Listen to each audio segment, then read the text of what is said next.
Hello, everyone. I'm Steve Babalos, and welcome to the Virtual Writer. We're going to continue working Lost in Love this week. Did have that really fun idea at the end about how Becky spots Shane, talking with someone and ends up being, thinks he's cheating on her friend already, but it's actually going to be end up being his sister. That's what kind of had last week, and I still like that. That's a good idea. Something we're going to keep running with that. I may want to change things up next couple weeks. Like I said, still working this, but also I might bring other projects on again. Maybe stories that story day challenge again, here and there. Maybe start another short story, just little things like that, just to keep it fresh. So we have different, maybe cover different genres, different ideas, things like that. So it's just a kind of keep the ball rolling. So it's not we're just kind of just not just focusing on the one. So we can kind of get a taste of everything. If there's a specific genre that you'd like to cover, please let me know in the comments of the video, and if you please like, subscribe, and share, and I really appreciate it. And let me know what you think. It's a, I think this week I want to focus more on the writing unless something comes up.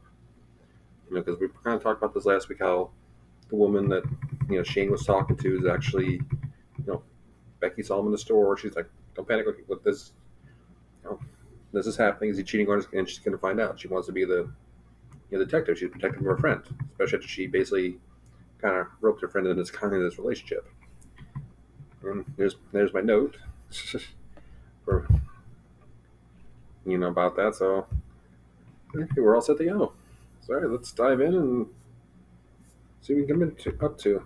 As you can see, I put the scene break in earlier, so it does feel like again this is like a time jump or like moving locations or something like that, or just along those lines. Anytime it just feels like okay, that's the end of a scene, like you're watching a movie or show, you go another one. That's a scene break. Instead of fade out or whatever.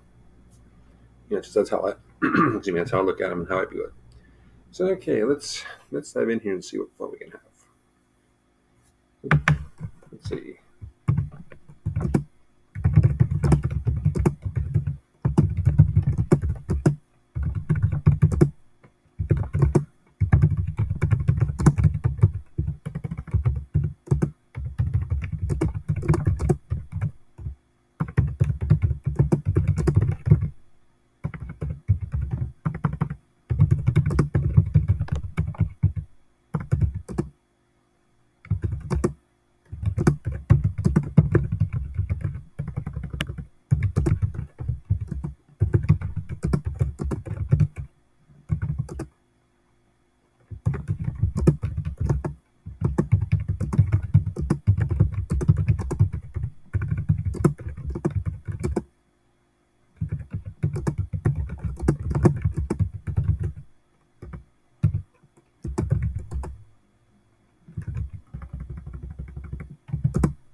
Okay, one thing I'm thinking here, is I'm just going to go back to like the characters, looking at them here. I said because like I said, we do this the dramatic persona early on to make sure they're okay. It's like, and it's where I kind of look at it. It's like like Janet, like she's in the like reality TV game shows. So for her, it's more like the suspension of disbelief, wanting to live another life, things like that. So she'll, so you think, okay, she's gonna accept this a little easier. But Becky, because again, she's a hopeless romantic, so that's why you gotta have romance. But she loves soap operas, and that's where, like I said, sometimes these come into play. You can kind of look at them, and go back like this and say, are we staying true? Maybe it's something we add to it. Maybe something we tweak. Can we tell them the story? Do we change? Because at this point, we can still change the characters if we want to, or we can keep it true to the story. It depends how it works for us. Sometimes the characters decide in mid-story, mid-paragraph, that they don't want to be like this. It happens. In this case, like almost, I would almost like accidentally, maybe on purpose type of thing. I'm not exactly sure how you want to say it. But it's like, yeah, it's actually staying in the character archetypes. Like she's a high school teacher. Reality TV game shows. She's very pragmatic, so she's not rushing in anything, but they are getting closer. Excuse me. So it's like kind of like they're almost being like friends in a way. And it's just starting to transcend that, because they're spend more time together. Well, Becky, you could always argue that she would be ready to almost be married already, which is possible. I mean, Janet might be picking up that again. Reality TV, they have the Bachelor, other ones shows like that. They do that stuff, so she could be thinking along the same lines. It's like almost another, hopeless romantic type of idea. It's like she's very pragmatic, but she has that partner. So maybe they're going a little faster than Becky would expect, or most of us would expect. And again, Becky does her thing. Soap operas where everyone's betraying someone else. Everyone else has like falls out of love in a heartbeat. All that fun stuff. Nothing but betrayal, heartbreak. Every now and then you have a happy moment, but they don't last long. So she could be looking for that. So anyway, it's kind of a nice little like dichotomy, I guess you could call it. That would have it set up here, and I'm actually willing to check it too because I'm actually happy I'm staying true to the characters because sometimes I do, like I said, the characters do in their own little side quest, so to speak. So this helps keep that and keep them like kind of squared away and let me know that I'm not messing this up too bad. So yeah, now she's thinking, been a few days. She didn't want to tell a friend because how do you tell your best friend, hey, you know what, I might have hooked you up with a serial cheater? It's like, you want to tell them right away, but if you don't know for sure, you want to find out. So, okay, let's see here.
Okay, let me take a second here.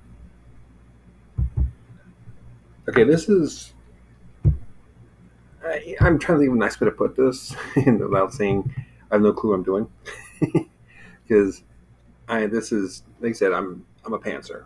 I just knew, okay, about the sister. I didn't put any thought process into this week. I just know this is an idea I want to tackle it. It's cool. It's like, again, it's the fact I cover soap operas that this kind of registers with me too. Um, so I don't really have in my head how they're going to go about dealing with this. It's like, oops, there you go. It's like I said before, like pantsing, because you only think ahead. You kind of just go on the fly, see what happens. And this is one times where it can kind of, it's beneficial and it kind of can't be. When it flows, and you get done fast. You crank out a lot of words, and it's a fun adventure.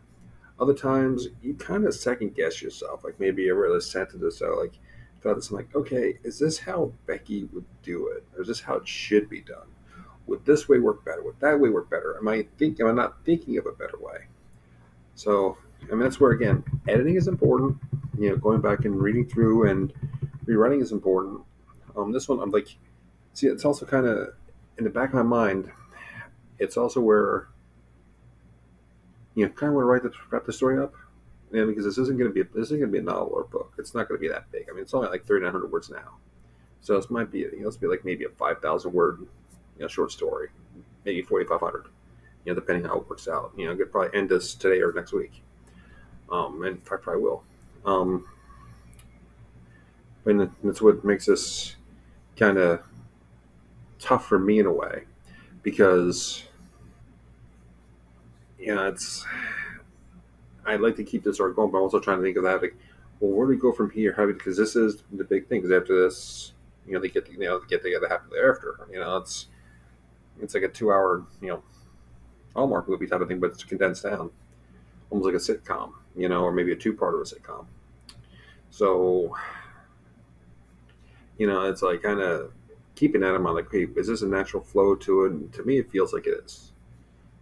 I just something like this. I also want to do it justice. But I'm thinking, okay, thought process. This is like a week later, or a few days later, and Becky's torturing herself. She wants to help her friend. She wants to come clean. She wants to do this, but they're getting close together now. Janet's saying, "Well, he's gonna stay over tonight." Like kind of making their minds up right there in front of Becky. So they're going through all this, and she's kind of like feeling under the gun now. She's like, okay, I got to do this. I got to step up. How do I step up?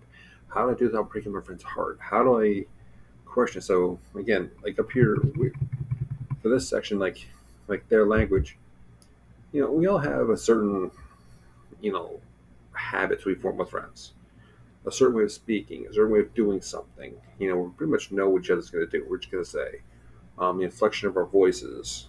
We do something like, you always do that. Why do you do that? What's going to happen? Type of thing. Everyone knows it. So I wanted to like little like, well, she looked grateful, something like that. Some opening convey it. So I'm thinking that it would sound like between them. She had to stop and think about it for a second, which might be just to help that out. There we go. You got a little emphasis to it. But then of course Janet's not picking up on it, and that's now Becky's other problem because, well, crap, my friend's not picking up on this. Why can't she pick up on this? We've always done this. This is our code. We always hesitate and emphasize this. This is how we tell each other there's a problem.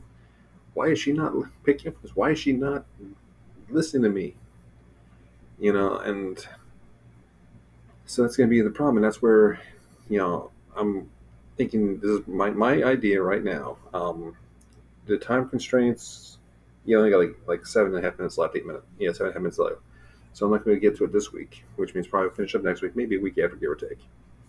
But I'm thinking like that Steph is his sister. That's the woman she saw. My idea as of right now is, Becky's going to come clean with Janet. She's going to tell her what's happening, what she saw. or she'll try to hint like, well, who's this? She'll try to get the information, and you know, and she'll mention Jen will be like, well, that's her sister. That's his sister. And Becky's like, he's a sister. What? Almost confused. She'll mention it to him when he comes out. He goes, yeah, and he'll show her a picture. She'll see it's the same woman. She goes, oh, okay. It's like, yeah, sorry. Yeah, I saw, I saw you guys in the store. I didn't want to come up to you. I was nervous. I didn't want to interrupt or whatever. And try to play it off. John knows something's with her, and maybe she'll get the story later on. But that'd be it. And okay, Becky's like, no one knows, and that's, they stay together. She's on her own thing, and all's well that ends well. That's my thinking right now. Is that actually how it's gonna translate? That is a pretty good question. Because I mean, it sounds simple, but that something else could also take another handful of pages. All of a sudden that part could take another, 4, 5, 6, even 10 pages, depending how it goes. That could be the conclusion. The climax and conclusion could actually be longer than the actual build up to it.